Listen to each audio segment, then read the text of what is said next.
All right, 2019 Traverse.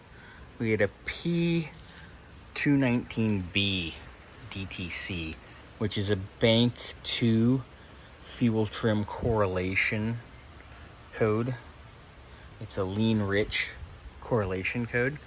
So it's bank 2, so you can alleviate any issue that would be something that could deal with like a vacuum leak in the center of the plenum or something with the MAF or this, that, and the other. So first thought and order of business, of course, bank 2. What would make it lean or rich? First thing, obviously, you can think injector or something like that. My first thought, obviously, would be O2 sensor.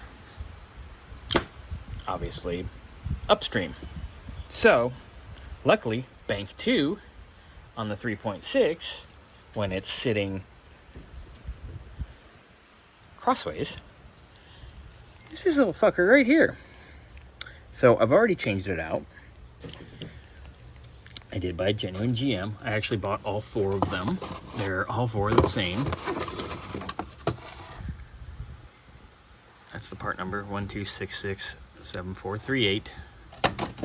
They're like $36 a piece on Rock Auto, cheap.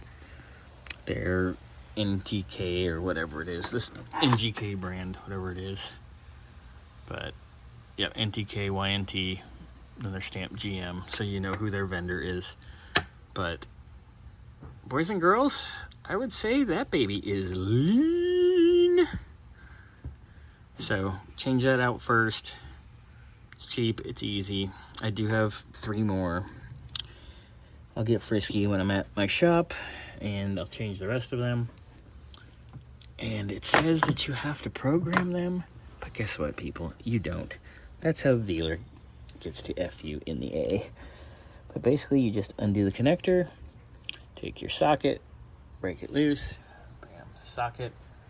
I used my totally tasteful 120 XP long handle flex head and a little extension, popped it loose, used real thin long handle snappy screwdriver, popped a little tabby out, and away we go.